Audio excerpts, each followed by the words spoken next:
இவர்கள் நம் தேசத்திற்கு எதிரிகளா? ஜல்லிக்கட்டு போராட்டமா?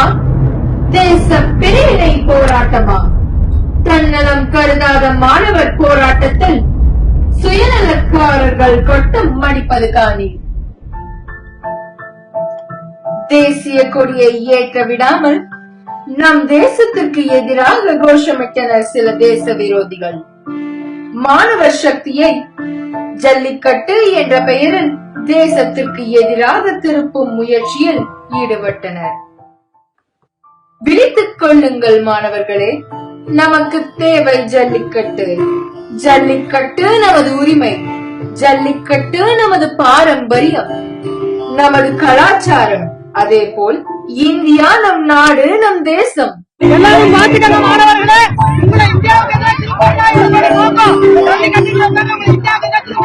நாம இந்தியர்கள் அதையெல்லாம் தெரிஞ்சுக்காங்க. நாம இந்தியர்கள், இந்திய தமிழர்கள். நம்ம என்ன சொல்லணும்? இந்தியாவை சொல்லணும். பாவூசி, பகவான் முத்ராவளி, ரத்தாசிக்கு நாட்டுக்காக போராடுங்க.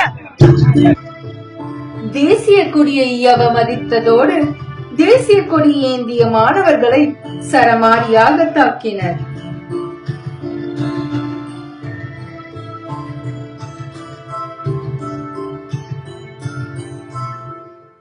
இச்சில தேச விரோதிகளின் தாக்குதலால் விக்னேஷ் வாசுதேவ், நம் கொடி காத்த குமரன் பலத்தமாக காயப்பட்டு மருத்துவமனையில் அனுமதிக்கப்பட்டுள்ளார்.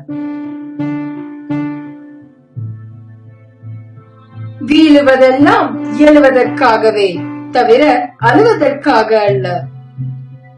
நீ மீண்டு வா மாணவனே, நீ மீண்டும் வா. தமிழன் என்று சொல்ல நாம் எவ்வளவு பெருமிதம் கொள்கிறோமோ, இந்தியன் என்று சொல்வதிலும் பெருமிதம் கொள்ளுங்கள்.